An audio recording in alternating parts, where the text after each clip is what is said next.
Hello everyone, welcome to teaching circle. इस video में हमें ड्यू बीएड एंट्रेंस एग्जाम कैसे अटेम्प्ट करना है वो डिस्कस करेंगे। किस तरीके से हम बेस्ट क्वेश्चंस को टारगेट करके सबसे अच्छा स्कोर कर सकते हैं, वो सब क्वेश्चंस जो हैं वो भी डिस्कस करेंगे। इससे पहले आप लोग लास्ट मेरी वीडियो ज़रूर देख लीजिएगा जो ड्यू बीएड 2021 के ऊपर बनी हुई है, जिसमें मैंने कैसे हमें प्रिपरेशन करनी है वो स्ट्रेटेजी डिस्कस किया और उसके साथ साथ 2020 बीएड एंट्रेंस एग्जाम का पूरा क्वेश्चन पेपर भी एनालाइज किया है, बताया है कि किस पार्ट में से कितने क्वेश्चंस पूछे गए हैं। तो उस वीडियो को देखने के बाद अगर आप ये लोग वीडियो देखेंगे तो आपको ये वीडियो और भी अच्छे से डिटेल में समझ आएगा। तो चलिए हम अपनी वीडियो स्टार्ट करते हैं। वीडियो स्टार्ट करने से पहले मैं आप लोगों को बता देना चाहती हूँ कि जो भी हमारे चैनल पे न्यू है वो हमारे चैनल को लाइक और सब्सक्राइब ज़रूर कर लीजिएगा। सब्सक्राइब करने से आपको हमारे चैनल पे जितनी भी लेटेस्ट इन्फॉर्मेशंस होंगी, जो भी बीएड एंट्रेंस एग्जाम से रिलेटेड होती हैं, वो हम अपनी वीडियोज़ के थ्रू डालते रहते हैं और उससे आपका जो नोटिफिकेशन होगा वो स्किप नहीं होगा। तो अगर आप लोग चाहते हैं कि आपको टाइम टू टाइम सारी इन्फॉर्मेशन मिलती रहे तो आप प्लीज़ चैनल को सब्सक्राइब ज़रूर कर लीजिएगा। तो चलिए हम अपनी वीडियो स्टार्ट करते हैं। सबसे पहले मैं आपको बताती हूँ ड्यू बीएड जो एंट्रेंस एग्जाम है उसमें टोटल क्वेश्चंस होते हैं 100 क्वेश्चंस होते हैं और हर क्वेश्चन जो होता है वो 4 मार्क का होता है। तो पूरा पेपर जो होता है वो होता है 400 मार्क्स का होता है पूरा पेपर। हर क्वेश्चन जो होता है वो 4 मार्क्स का होता है और टोटल 100 क्वेश्चंस होते हैं। तो 400 मार्क्स का पेपर हो गया, टोटल होता है 400 मार्क्स का क्वेश्चन पेपर। और जो है नेगेटिव मार्किंग भी होती है यहाँ पे। हर एक क्वेश्चन, अगर आपका कोई भी एक क्वेश्चन गलत है तो उसमें आपका -1 हो जाता है। अगर आपने 4 मार्क का जो क्वेश्चन है उसमें से अगर आपने वो गलत क्वेश्चन अटेम्प्ट कर लिया है तो आपका -1 हो जाएगा। तो ध्यान से क्वेश्चन अटेम्प्ट कीजिएगा। अगर आप लोग मतलब 80% श्योर हैं कि आंसर हो सकता है तभी क्वेश्चन अटेम्प्ट कीजिएगा। अगर लग रहा है कि नहीं 50-50 है या 40-60 है तो क्वेश्चन बिल्कुल अटेम्प्ट मत कीजिएगा, क्योंकि जो आपने अटेम्प्ट किया है उसमें से आपका -1 हो जाएगा। और 1 मार्क भी जो वो बहुत ही इंपॉर्टेंट रहता है कॉम्पिटिटिव एग्जाम्स में। तो इसलिए तभी क्वेश्चन अटेम्प्ट कीजिएगा अगर आपको लग रहा है कि 80% हम करेक्ट हैं। तो अब हम आगे बात करेंगे, हम डिस्कस करेंगे कि किस तरीके से हमें सबसे पहले कौन से क्वेश्चंस जो हैं वो टारगेट करने हैं।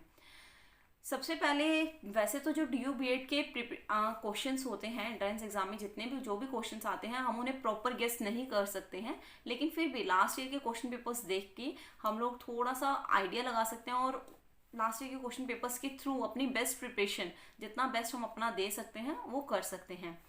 लास्ट ईयर के क्वेश्चन पेपर्स के ऊपर मैंने वीडियोस बनाई हुई हैं, उनका लिंक आपको डिस्क्रिप्शन बॉक्स में मिल जाएगा। तो आप लोग प्लीज़ वो वीडियोस देख लीजिएगा, अलग से प्लेलिस्ट भी बना हुआ है। तो सबसे पहले हमें क्या करना है, 100 क्वेश्चन में से सबसे पहले हमें कॉम्प्रिहेंशन वाला पार्ट जो है वो अटेम्प्ट करना है। 4 कॉम्प्रिहेंशंस आते हैं टोटल, ठीक है। 2 होते हैं हिंदी के, 2 होते हैं इंग्लिश के। जो 4 कॉम्प्रिहेंशंस होते हैं, 4 कॉम्प्रिहेंशन में टोटल आते हैं 20 क्वेश्चन जो होते हैं वो कॉम्प्रिहेंशंस में से पूछे जाते हैं। 2 कॉम्प्रिहेंशन हिंदी के होते हैं, 2 इंग्लिश के होते हैं। और हर एक कॉम्प्रिहेंशन में से 4 कॉम्प्रिहेंशन हो गए, हर कॉम्प्रिहेंशन के में 5 क्वेश्चन जो होते हैं वो आते हैं और पूछे जाते हैं। जो 5 क्वेश्चन आते हैं, 5 + 5 10, 5 + 5 10, तो टोटल 20 क्वेश्चन जो होते हैं वो कॉम्प्रिहेंशन के आते हैं। 2 हिंदी के होंगे कॉम्प्रिहेंशंस और 2 इंग्लिश के होंगे। कॉम्प्रिहेंशंस में स्कोर करना बहुत ही ईजी होता है। अगर आप लोगों का रीडिंग स्किल्स अच्छा है या आप लोगों को न्यूज़पेपर पढ़ने का हैबिट है तो आप कॉम्प्रिहेंशन में बहुत अच्छा स्कोर कर सकते हैं। 20 क्वेश्चंस में से आराम से 17-18 क्वेश्चन जो होते हैं वो आपके करेक्ट हो सकते हैं। डेली आप न्यूज़पेपर इसके लिए रीडिंग करेंगे अगर, सबसे अच्छा स्ट्रेटजी यही है। अगर डेली न्यूज़पेपर रीड कर रहे हैं तो इससे आपका करंट अफेयर भी रेडी हो जाएगा और साथ से आपका कॉम्प्रिहेंशन का जो पार्ट है वो भी स्ट्रॉन्ग हो जाएगा। करंट अफेयर में से भी अभी 2020 में जो लास्ट ईयर पेपर है 11-10 क्वेश्चन जो हैं वो पूछे गए थे। तो हर बार आते हैं, हर साल करंट अफेयर्स आता ही है आराम से। अगर इस बार भी 6, 7, 8 या ज़्यादा भी आ सकता है, जितने भी क्वेश्चंस आते हैं तो वो आपके वो भी प्रिपेयर होते रहेंगे साइड बाय साइड। तो एक तरफ आपका करंट अफेयर भी प्रिपेयर हो रहा है और एक तरफ आपका कॉम्प्रिहेंशन पार्ट जो है वो भी स्ट्रॉन्ग हो रहा है। कॉम्प्रिहेंशन की और लास्ट ईयर के क्वेश्चन पेपर में से आप थोड़ा सा प्रैक्टिस भी कर सकते हैं, तो आपको पता चलेगा कि किस तरीके से कौन कौन से क्वेश्चंस आते हैं कॉम्प्रिहेंशन में से। जितना रीडिंग करेंगे कॉम्प्रिहेंशन के लिए बहुत ही ईजी और स्कोरिंग होता है कॉम्प्रिहेंशन। 20 मार्क्स जो 20 क्वेश्चंस होते हैं, 20 मार्क्स में 20 क्वेश्चन जो हैं ये बहुत ही, इसमें से 17-18 भी करेक्ट कर लेंगे तो एक बहुत अच्छा जो है वो आपके पास आपके लिए बेनिफिशियल ही है कि ठीक है ये आपका अच्छा पार्ट हो जाएगा और बहुत ईजिली आप स्कोर कर सकते हैं। अब करंट अफेयर्स भी आपका न्यूज़पेपर के थ्रू हो गया और कॉम्प्रिहेंशन भी हो गया। इसके बाद आप लोग जाइए रीजनिंग के क्वेश्चंस पर। रीजनिंग के क्वेश्चंस अभी 2020 में 11 क्वेश्चंस आए थे। जनरल रीजनिंग आती है, बिल्कुल टफ नहीं होता रीजनिंग के क्वेश्चंस। अगर आपने रीजनिंग थोड़ा सा अपना जनरल रीजनिंग प्रिपेयर कर लिया तो उसमें से आराम से आपके उसमें से भी 7-8 क्वेश्चन जो हैं वो आप इजीली स्कोर कर सकते हो। आपके वो ठीक होने ही है, क्योंकि जनरल रीजनिंग होती है, रीजनिंग के कुछ कॉन्सेप्ट्स होते हैं। अगर वो आप कॉन्सेप्ट्स पढ़ लोगे, अच्छे से रीजनिंग का प्रिपरेशन कर लोगे, एग्जाम्पल्स कर लोगे कुछ, तो आपके आराम से 7-8 क्वेश्चन जो है वो यहाँ पे भी प्रिपेयर हो जाएंगे। तो देखिए 20 क्वेश्चंस हो गए कॉम्प्रीहेंशन के। रीजनिंग में से अभी लास्ट ईयर 11 क्वेश्चंस आए थे, इस साल 8, 9, 10, 11, 12 भी जितने भी आएंगे उसमें से आप कोशिश कीजिए जितने ज़्यादा से ज़्यादा आप स्कोर कर पाएँ। तो कॉम्प्रीहेंशन के बाद रीजनिंग जो है वो स्कोरिंग पार्ट होता है बहुत ज़्यादा, उसमें आप बहुत ही ईजिली मार्क्स जो है वो अपने स्कोर कर सकते हैं। तो आपको पहले कॉम्प्रीहेंशन अटेम्प्ट कीजिए, उसके बाद अपना रीजनिंग अटेम्प्ट कीजिए। ये दोनों हो गया, इसी में आपके 30 के अराउंड क्वेश्चन जो हैं वो हो गए। 100 टोटल क्वेश्चंस होते हैं, अगर उसमें से आप 55 एकदम करेक्ट कर लेते हैं तो आपका ऑलमोस्ट जो होता है वो पेपर क्रैक हो ही जाता है। ऑलमोस्ट क्या, पेपर ही क्रैक हो जाता है। 60 का टारगेट लेके चलिए, जिससे कि आपको 55 तक एकदम करेक्ट हो और आपका पेपर जो है वो क्रैक हो जाए। उसके बाद क्या हम देखेंगे, आपने कॉम्प्रिहेंशन कर लिया, रीजनिंग कर लिया, उसके बाद सब स्टूडेंट्स का अपना अपना होता है। किसी का क्या होता है, किसी का साइंस अच्छा होता है सब्जेक्ट, मतलब अच्छा क्या होता है, कोई समझते हैं कि हम साइंस में थोड़ा बेटर परफॉर्म कर सकता हूँ, कोई मैथ्स में बेटर परफॉर्म कर लेता है, और कोई अपना एसएसटी में बेटर परफॉर्म करता है। तो अब मैं आपको बताती हूँ, लास्ट ईयर अभी 2020 में एसएसटी में से, सोशोलॉजी में से, सोशल स्टडीज़ के जो स्टूडेंट्स रहे हैं उन्होंने बहुत अच्छा परफॉर्म किया है, और उसमें 20 क्वेश्चंस आए हैं। Maximum questions history, political science और सिविक, इसका ज्योग्राफी का मिलाकर, तीनों का मिलाकर 20 क्वेश्चंस आए हैं, और सबसे ज़्यादा क्वेश्चन सोशल स्टडीज़ में से ही आए हैं। और सिर्फ 10th क्लास की एनसीईआरटी बुक्स में से डायरेक्ट क्वेश्चन आए हुए हैं हिस्ट्री के, डायरेक्ट क्वेश्चंस पूछे हुए हैं 9th और 10th क्लास की हिस्ट्री की बुक्स में से। तो 9th और 10th क्लास की एनसीईआरटी ज़रूर कीजिएगा, वो मैंने आपको लास्ट वीडियो में ही बताया था। 9th-10th की एनसीईआरटी बुक्स कर लेंगे तो आपका मैथ्स, साइंस और एसएसटी का जो पार्ट है वो कवर हो जाएगा। अगर आपने एसएसटी, आपको लगता है कि हम एसएसटी में थोड़ा बेटर परफॉर्म कर सकते हैं, तो सबसे पहले आप एसएसटी अपनी 9th-10th की कंप्लीट कर लीजिए। आपको लगता है कि आप साइंस में अच्छे हैं, तो साइंस में जनरल साइंस, फिजिक्स, केमिस्ट्री के मिलाकर 17 क्वेश्चंस आए हैं लास्ट ईयर। तो ये क्वेश्चंस जो है ये ऊपर नीचे हो सकते हैं, अभी हमें नहीं पता है 2021 में किस में से कितने क्वेश्चंस आएंगे, लेकिन फिर भी अगर आप अपना एसएसटी और साइंस अच्छे से प्रिपेयर कर लेते हैं तो आपका पेपर क्रैक होने से कोई नहीं रोक सकता, बहुत ही ईजिली क्रैक हो जाएगा। मैथ्स में से 6 क्वेश्चन आए हैं, इस बार ज़्यादा भी आ सकते हैं, कम भी आ सकते हैं। तो जिन लोगों का मैथ्स अच्छा है वो लोग थोड़ा मैथ्स में फोकस ज़्यादा करें।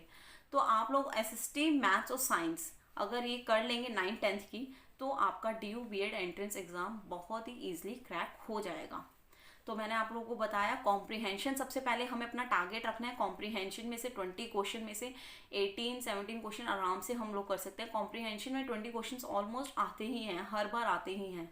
तो 20 क्वेश्चन हो गए कॉम्प्रीहेंशन के, 10-11 क्वेश्चन हो गए रीजनिंग के, और 20 डायरेक्ट क्वेश्चंस तो एसएसटी और साइंस में, मैथ्स में आते ही हैं। तो मैथ, साइंस, एसएसटी आप लोग अच्छे से अपना प्रिपेयर कर लेंगे तो आप लोग जो है DU BEd entrance exam clear करने के लिए बहुत ही क्लोज हो जाओगे। और अभी टाइम भी बहुत है, अभी डेट का नहीं आया है, कोई फॉर्म डेट नहीं आई है, कोई स्टार्ट नहीं हुआ है। तो अगर अभी से आप 9th-10th की एनसीईआरटी शुरू कर देंगे, डेली 1-1, 2-2 चैप्टर रीड करना, गो थ्रू करना स्टार्ट कर देंगे, तो आपके लिए वो प्रिपरेशन जो है वो बहुत ईजी हो जाएगा।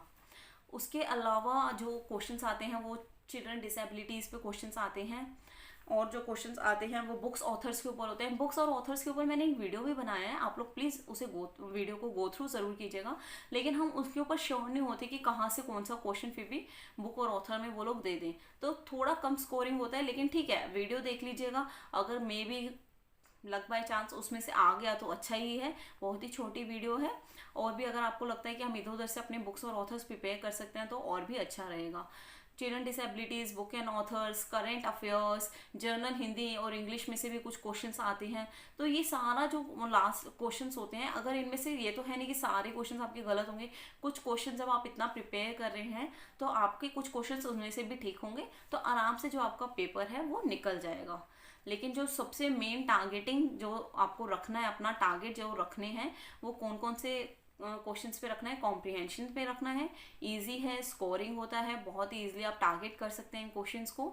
रीजनिंग के क्वेश्चंस को आप बहुत ही ईजिली टारगेट कर सकते हैं। आपको जनरल रीजनिंग की थोड़ी बस प्रैक्टिस करनी ही है एग्जाम्पल्स की।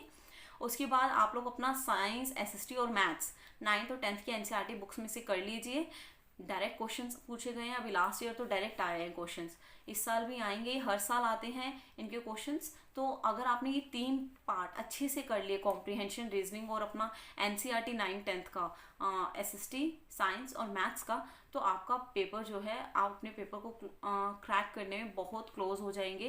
क्योंकि अभी फॉर्म का डेट नहीं आया है, अभी बहुत टाइम है। हम आराम से डेली आज से भी 1-1, 2-2 चैप्टर करेंगे तो बहुत ही ईजिली हमारी जो पेपर है वो क्रैक हो जाएगा।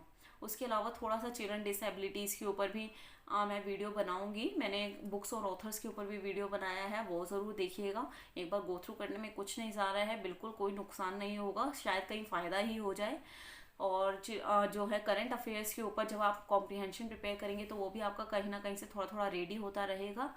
और साथ साथ जनरल हिंदी और इंग्लिश तो आपकी वैसे ही प्रिपेयर होती रहेगी जब अगर आप इतना अच्छे से बेस्ट स्टडी अपना करेंगे तो यही था कि किस तरीके से हमें क्वेश्चन पेपर अटैम्प्ट करना है। मैंने आपको बेस्ट स्कोरिंग क्वेश्चंस बता दिए हैं, बेस्ट टारगेट किन क्वेश्चंस को रखना है वो भी बता दिया है।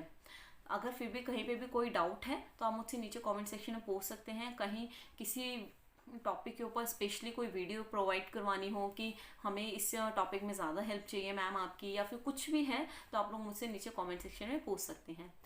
बाकी all the best for your paper and take care.